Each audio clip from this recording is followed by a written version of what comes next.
Welcome. In this edition, we are going to see the basics of income tax in India. There is a term called as public finance which deals with the income and expenditure of government. Government doesn't run any business to earn income, but it needs income for expenditures related to public welfare. In public finance, we have to concentrate on three things. The first one is public income. That is nothing but the income of government. The income of government is of two types. One is tax revenue and another one is non-tax revenue. So the major source of revenue is only tax revenue. So in tax revenue, we have two types of tax. One is income tax, another one is GST. So in non-tax revenues, government will earn income by the way of interest on lending, penalties and fines, license fees for granting permission for industries and other things, rent from government properties, donations from various organizations and nations, income from tourism, etc. So these are the non-tax revenues to the government. So the major source of revenue, as I said, it is only through tax. So government makes expenditures. So what are those expenditures? The money which is spent by government for the welfare of the country is called as public expenditure.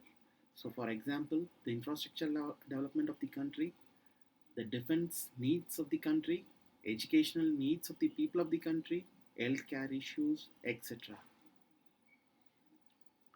So next is public debts. The public debt is nothing but the expenditure which has exceeded the income. So the public income is not sufficient, whereas the public expenditure is more. At that time, government will go for public debt. So government will go for getting loan from other countries and world organizations such as World Bank. So the money which is borrowed from other countries and World Bank are called as public debt.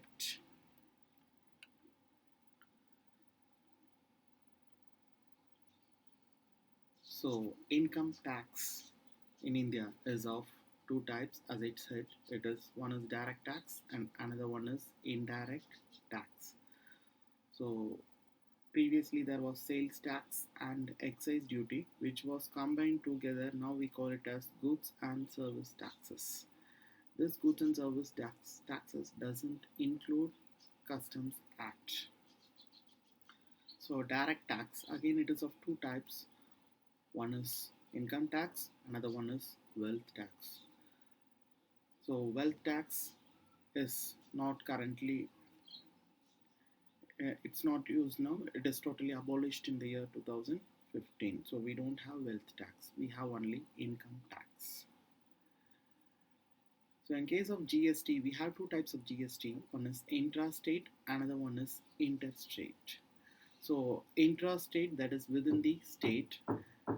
In intrastate, we have two types of GSTs. That is CGST, Central Goods and Service Tax, SGST, State Goods and Service Tax. Interstate, it is between two states. When goods and services taking between two states, we call it as IGST. Next is a brief history of income tax in India. Income tax was first introduced in the year 1960 by Sir James Wilson. So he was sent by Queen Victoria to India to establish the tax structure, a new paper currency, and remodel Indian finance system after rebellion in the year 1857. Then again in the year 1918, a new income tax act was passed, and again it was replaced in 1922. Later on, a new income tax was passed in the assessment year 1961 with numerous amendments. So The Act came into force on 1st April 1962 and it applies to the full country including Jammu and Kashmir.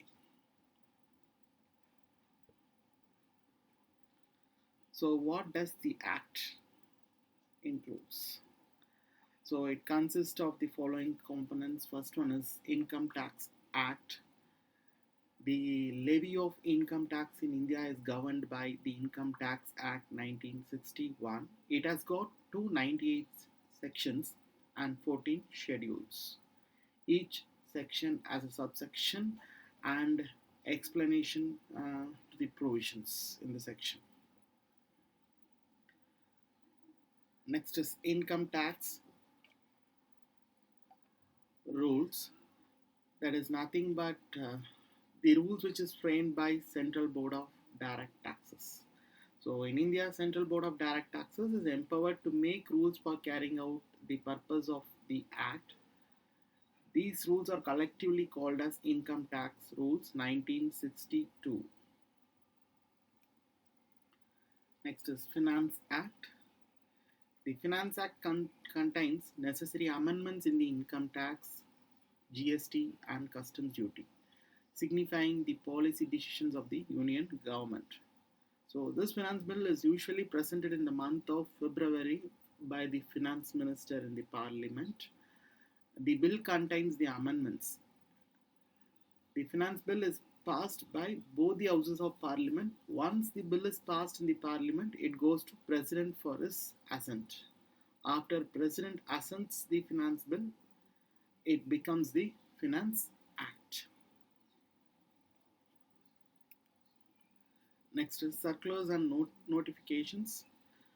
These are issued by Central Board of Direct Taxes from time to time to deal with certain specific problems and to clarify doubts regarding the meaning of certain provisions in the Act. Notifications are issued by central government to give effect to the provisions of the Act. And the last one is legal decisions of the courts. It is not possible for the Parliament to conceive and provide all possible issues that may arise in the implementation of the Act. Hence, the judiciary will hear the disputes and give decisions on various issues. So, these are the five things that consist an overview of Income Tax Act 1961. So, income tax has got five heads. Among the five heads, the first head is income under the head salaries. So, those whoever earns income under the head salaries, they are supposed to pay tax under this head as per the provisions given under this head. Second head is income under the head house properties. So, any rental income which you get it from an let out house property, for that we are supposed to pay tax under this head. Income under the head house properties. The third head is business or profession. So business is in which you are investing a capital and expecting return out of it, whereas in profession you will be investing your intellectual skill and you will be getting return out of it, whether it is a business or profession, whatever it is. The income earned through this is taxable under the head business or profession. And the fourth head is capital gains. So if you are selling a capital asset and you are getting some income out of it, for that you are supposed to pay tax under the head capital gains. The last head is income from other sources. So any income which is not covered by the other four heads, it is covered under the head income from other sources.